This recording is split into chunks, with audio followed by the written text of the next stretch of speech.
할렐루야.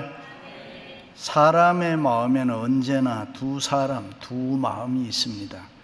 그 사람이라고 하기도 하고 속 사람이라고도 합니다. 영의 사람이라고도 하기도 하고 육의 사람이라고도 합니다. 그런데 그 두 사람, 두 마음이 서로 갈등하고 충돌하고 시시때때로 싸우는 것입니다. 내 속 사람으로는 하나님의 법을 즐거워하되 내 지체 속에 한 다른 법이 내 마음의 법과 싸워 내 지체 속에 있는 죄의 법 아래로 나를 사로잡아 오는 것을 보는도다. 또 다른 마음, 두 마음인 것입니다. 그것을 헬라의 철학자 플라톤은 인간의 마음에는 두 개의 자아가 있다. 그래서 하나는 본래의 자아입니다. 그것은 하나님이 심어준 선한 자아입니다. 또 하나의 자아가 있는데 삐뚤어진 자아가 있다고 했습니다. 본래의 자아에서 이탈하려는 마귀가 심어준 욕심, 거짓, 원망, 불평, 타락, 부패 이런 것을 조장하는 악의 자아입니다. 심리학자 프로이드는 참자, 트루 에고, 또 초자, 슈퍼 에고라고 이야기했습니다. 그런데 이 두 마음은 서로 협력하고 사랑하고 평화롭게 공존하는 것이 아니라 근본이 다르기 때문에 사사건건 싸우는 것입니다. 이 싸움이 심해지면 마음이 불안해지고 심하면은 정신병 환자가 되는 것입니다. 그렇습니다. 사람에게는 누구나 양면성이 있다는 것입니다. 영의 마음이 있으면 육의 마음이 있는 것이고 성령의 마음이 있다 하면 육체의 마음이 있습니다. 생명의 마음이 있나 하면 사망의 마음이 있습니다. 그렇습니다. 사람의 마음은 언제나 선과 악이 서로 싸웁니다. 두 마음이 계속 갈등하고 투쟁하는 것입니다. 성령의 법을 쫓는 마음이 있나 하면 악의 법을 쫓는 마음이 서로 싸운다 그 말입니다. 그래서 바울은 말하기를 내 속 곧 내 육신에 선한 것이 거하지 아니하는 줄을 아노니 내가 원하는 바 선은 하지 아니하고 도리어 원치 아니하는 바 악을 행하는도다.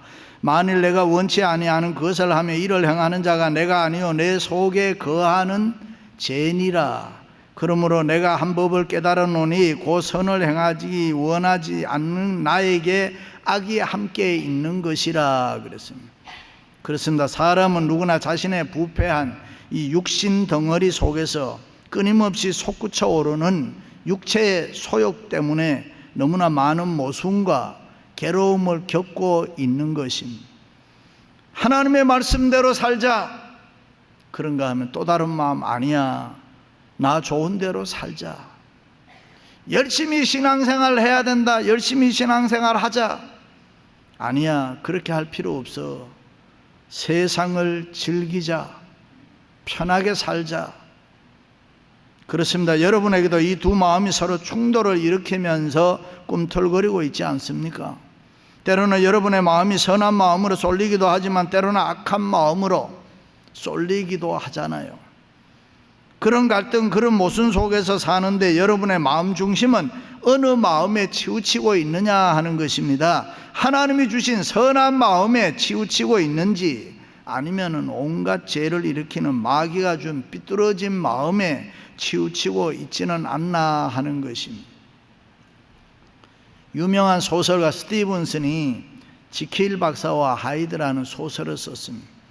지킬 박사는 사회적으로 이름난 유명한 과학자로서 모든 사람에게 존경받는 의학 박사였습니다. 그런데 그 지킬 박사의 마음속에 또 한 사람이 숨어 있는데 그 이름이 하이드였습니다. 이 하이드는 본능대로 살기를 원했고 악하게 육의 본능을 따라 살기를 원했습니다. 그러나 지킬 박사는 사회적 이 명성 때문에 언제나 자기의 본능을 억제하고 착하게 살아야 되는데 그 두 마음에서 갈등하다가 어떻게 하는 방법이 없을까 생각하다가 하나의 약을 만드는 것입니다. 그 약을 먹기만 하면 마음속에 있는 선한 인간, 악한 인간이 분리가 딱 되는 거예요.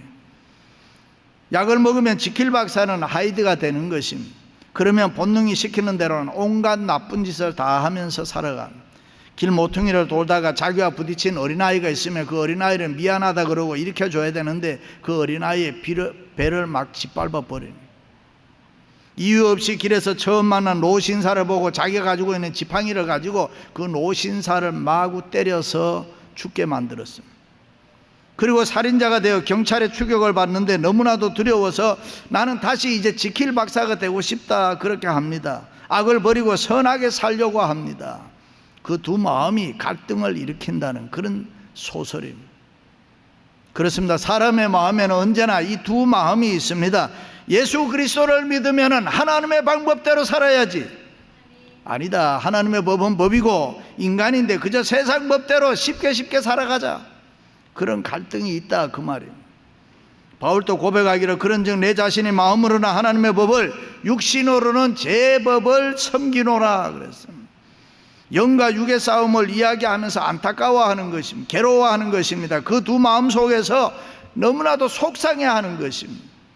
그래서 오라 나는 공고한 사람이로다, 이 사망의 몸에서 누가 나를 건져내랴 탄식하는 것입니다.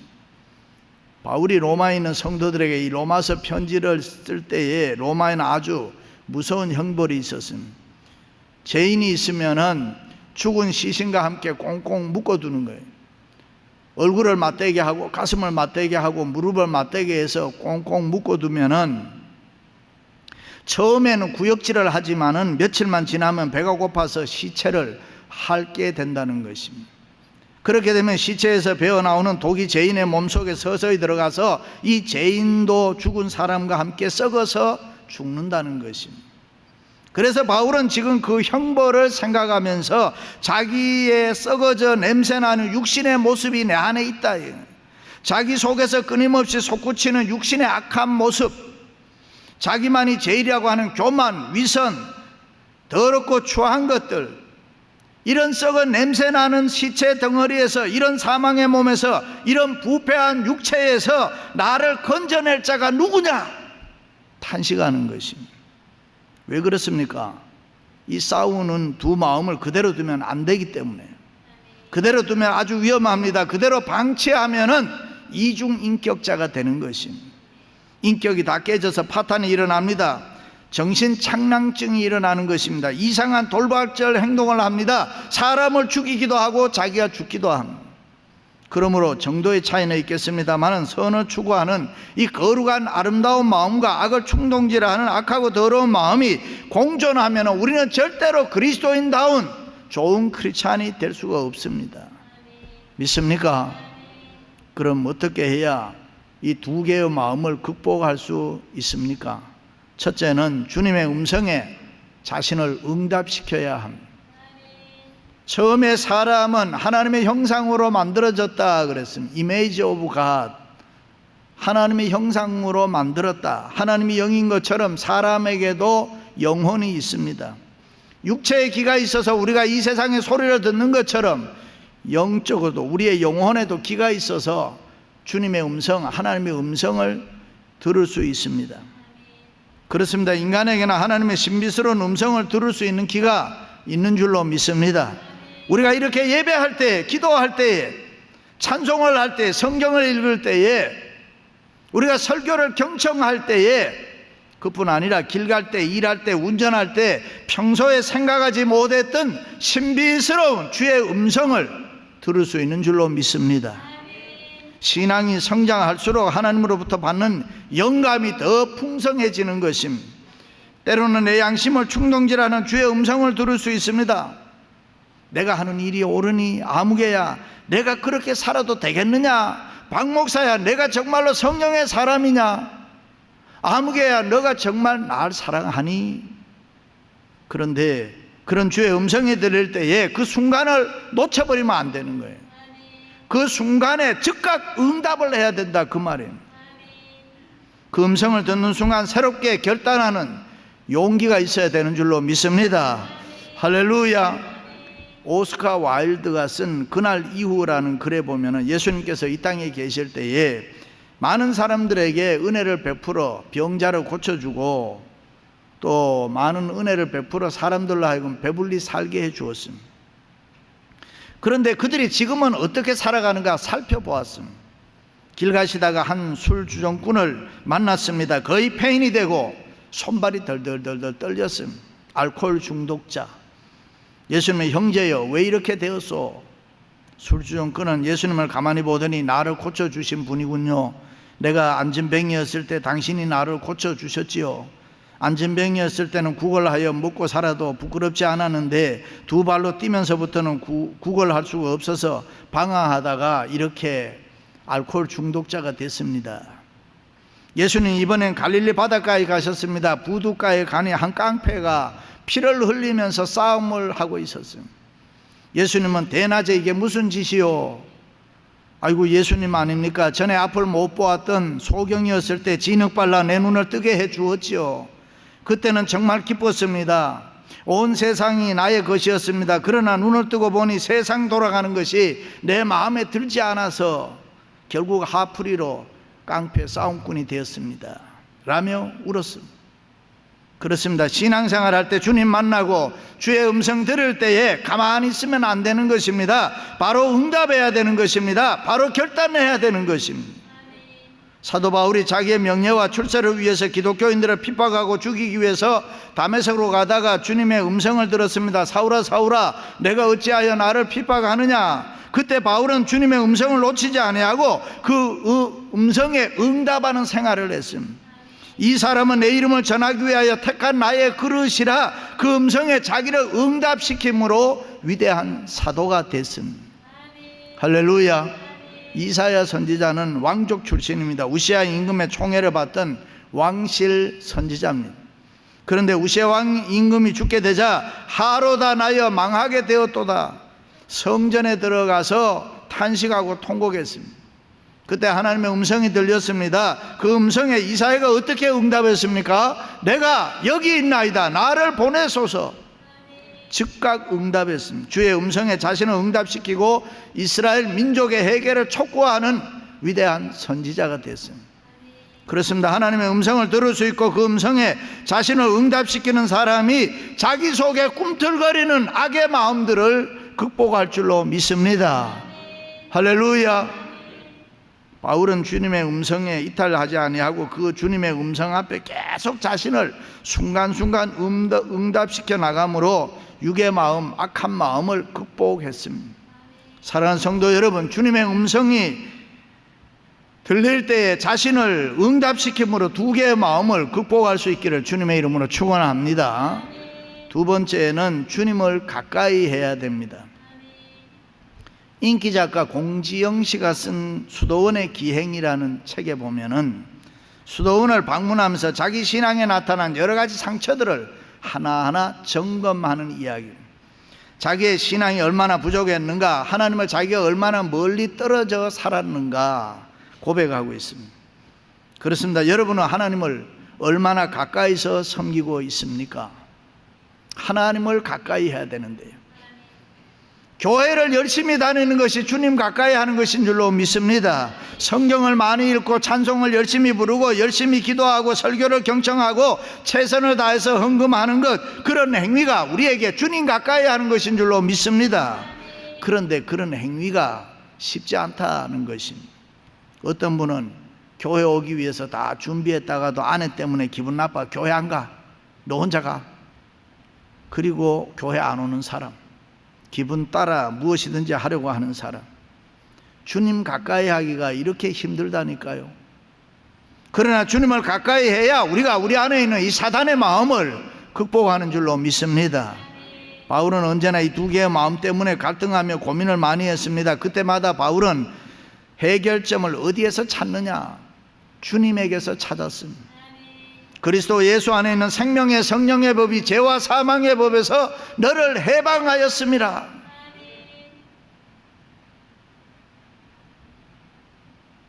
그렇습니다. 바울은 이 두 마음이 서로 싸울 때에 만약에 오라 나는 공고한 사람이로다 라고 이야기하면서 탄식하며 그 자리에 머물러 있었다면 아무 의미가 없습니다. 그러나 주님을 가까이 함으로 성령의 법이 죄를 짓게 하는 나쁜 마음을 극복하게 했다. 그렇습니다. 우리가 주님을 가까이 할 때 성령의 기름 부음이, 성령의 법이 악한 마음, 나쁜 마음을 극복할 줄로 믿습니다. 할렐루야. 베드로가 물 위를 걸어오는 예수님을 보고 자기도 물 위를 걷고 싶어서 걷게 해달라고 했습니다. 예수님 오라고 했습니다. 예수님 말씀 듣고 베드로가 배에서 물 위를 걸어갔습니다. 그런데 갑자기 바람과 파도를 볼 때에 그것 보고 두려워하는 마음이 드는 순간에 물에 빠져버렸습니다. 두 마음인 것입니다. 예수님 말씀 믿고 물 위로 걸을 수 있었던 베드로의 마음, 바람과 파도 보고 물속에 빠지는 베드로의 마음 차이가 뭡니까? 예수님 보느냐 안 보느냐? 그렇습니다. 예수님을 가까이 바라볼 때 물 위로 걸을 수 있었습니다. 그러나 주님 보지 아니하고 세상의 바람이나 파도를 보면은 갈릴리 바다에 빠지게 되는 것입니다. 그러므로 구원은 오직 하나, 주님께 있는 줄로 믿습니다. 베드로가 물에 빠지면서 소리질러 가로되 주여 나를 구원하소서. 주님을 부를 때 주님이 손 내밀어 베드로의 손을 붙잡아 주심으로 구원을 받았습니다. 할렐루야. 보통 사람들이 세상에서 돈 벌 때 서울에서 친구가 오면은 놀러 가자 하면은 야 이 사람아 무슨 소리를 해? 바빠서 안 돼. 이민 생활이 쉽지 않아. 그런데 주일날 가자고 하면은 그러지 뭐. 그래. 세상에 일할 때 누가 오면 언짢아 하는데 주일날 그럽니까? 누가 오면은 잘 됐다 가자. 그렇게 믿으면 안 된다 그 말이에요. 골프 치는 어떤 집사님, 목사님 이제는 주일날 빠지지 아니하고 성수주일 하겠습니다. 주일날 골프 안 가겠습니다. 그리고 한동안 열심히 다녔습니다. 너무 아름다웠습니다. 그런데 어느 날 주일날 보이지 않아요. 물었더니 서울에서 친구가 목사님 교회 가서 골프장이 왔다 갔다 하는 것보다는 골프장 가가지고 교회가 왔다 갔다 하는 게 나을 것 같아서 그냥 골프장 갔었습니다. 이만큼 힘들다니까요. 그렇습니다. 인간의 구원은 오직 주님밖에 없습니다. 주님만이 인간의 죄를 해결할 수 있습니다. 죄가 있는 곳에는 반드시 심판이 있기 때문에 이 죄의 문제를 해결해야 되는 것입니다. 그런데 하나님께서는 인간이 지은 죄에 대한 책임을 주님께 대신 다 담당시키시고 인간의 죄를, 우리의 죄를 용서해 주셨다. 그것이 주님의 십자가의 보혈입니다. 그러므로 누구든지 회개하고 주님을 믿기만 하면 모든 죄 용서함 받고 구원함을 받는 줄로 믿습니다. 우리가 다 양 같아서 그릇 행하여 각기 제 길로 갔거늘 여호와께서는 우리의 죄악을 그에게, 예수 그리스도에게 담당시키셨도다. 믿으시면 아멘. 그러므로 누구든지 주님을 가까이 하면 됩니다. 여호와를 앙망하라 구원을 얻으리라. 우리가 눈을 들어 주님을 바라보며 가까이 할 때 우리의 모든 죄의 짐이, 우리의 모든 문제가 한꺼번에 해결되는 놀라운 은혜를 체험할 줄로 믿습니다.